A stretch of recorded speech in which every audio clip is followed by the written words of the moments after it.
Hello everyone, this is Matt from Real World Review, and today we're going to replace the front screen on the iPhone 14. So the tools you're going to need are going to be a Y000 driver, P2 driver, a razor blade, a pick, and some heat.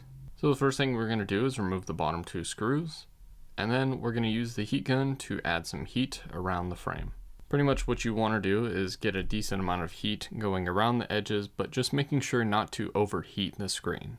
After about 20-30 seconds of a decent amount of heat, what you want to do is you want to get a razor blade on the right side because this seems to be the easiest way to lift up the screen without damaging it. When you add enough heat, what we can do is use that razor so then we can lift up the screen just a little bit so then we can get a pick in there. Then what we're going to do is try and cut the adhesive going up the sides a little bit, but mainly focusing on getting that bottom piece loosened up at first. Once we do that, we want to get the left side loosened up almost to the very top, but just enough so then we can get a little bit of a gap in the bottom portion of that screen. Then what we're going to do is add more heat because we definitely need to do that. Then we're going to grab the plastic pick and start cutting through the adhesive to the top, but not go into the top just yet. If that clip comes out, that's awesome. If not, what you're going to do is just loosen up this top area, and then the screen should just come out. If you've had this replaced before. Now I have replaced the screen before, so the adhesive is going to be a little bit looser, but I do have an iPhone 14 Plus video that is ultimately the same idea, and honestly every iPhone since the iPhone 12 has this type of screen removal besides the actual cable placement.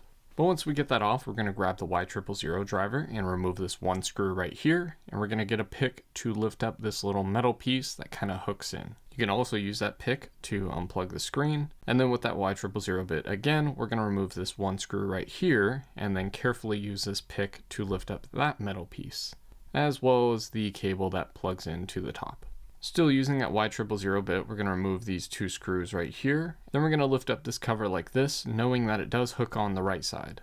Then we're going to carefully grab a pick and we're going to start to remove this top cable. Again, if you want to see the factory seal, the iPhone 14 Plus video that I have is going to be very similar and obviously will apply to the iPhone 14. But what you're going to do is loosen up the top light sensors and the microphone and then add some heat on this cable and carefully pull the cable off, making sure not to tear anything or making sure that there's no option for it to tear.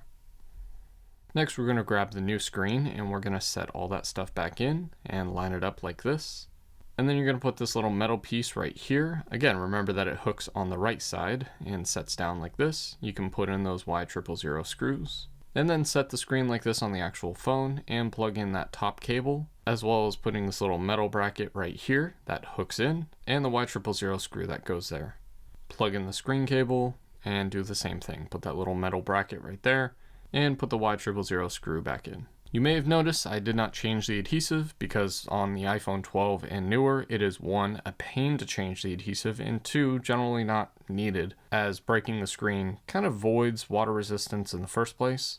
But if you do want to replace it, feel free to do that before you set the screen back on. But what we're going to do is push down the screen, making sure the screen clamps down and the adhesive doesn't have anything covering it. And then we're going to grab that P2 driver and put the bottom two screws back in place.